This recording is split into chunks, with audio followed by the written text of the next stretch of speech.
ചില സമ്മാനങ്ങൾ. ഇതെല്ലാം നമുക്ക് ഏറ്റവും പ്രിയപ്പെട്ടവർക്ക് വേണ്ടിയാവുമ്പോഴാണ് അത് കൂടുതൽ മനോഹരമാകുന്നത്. ലിയോസ് ഗോൾഡ് ആൻഡ് ഡയമണ്ട്സിന്റെ പരിശുദ്ധമായ സ്വർണം പോലെ. Leo's gold and diamonds.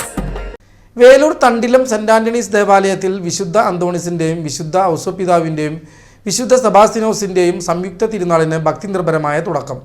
Reverend father Davis ചെർമേൽ തിരുനാൾ കൊടിയേറ്റം നിർവഹിച്ചു. ജനുവരി 24-25 തീയതികളിലാണ് പ്രധാന തിരുനാൾ ആഘോഷങ്ങൾ നടക്കുന്നത്.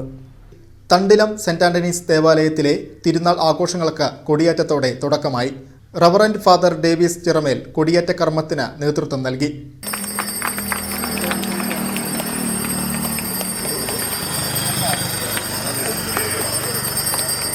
തിരുനാൾ ജനറൽ കൺവീനർ CC ജോസ്, കൈക്കാരന്മാരായ CP Babu, Babu Cheriyath, PF Lijo, publicity convener CV Rinni എന്നിവർ ചടങ്ങുകൾക്ക് നേതൃത്വം നൽകി.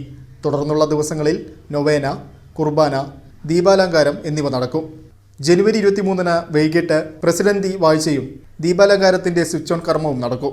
പ്രധാന തിരുനാൾ ദിനമായ 24 കുടുംബ യൂണിറ്റുകളുടെ നേതൃത്വത്തിൽ അമ്പ് പ്രദക്ഷിണങ്ങളും വർണ്ണവമായ വെടിക്കെട്ടും അരങ്ങേറും.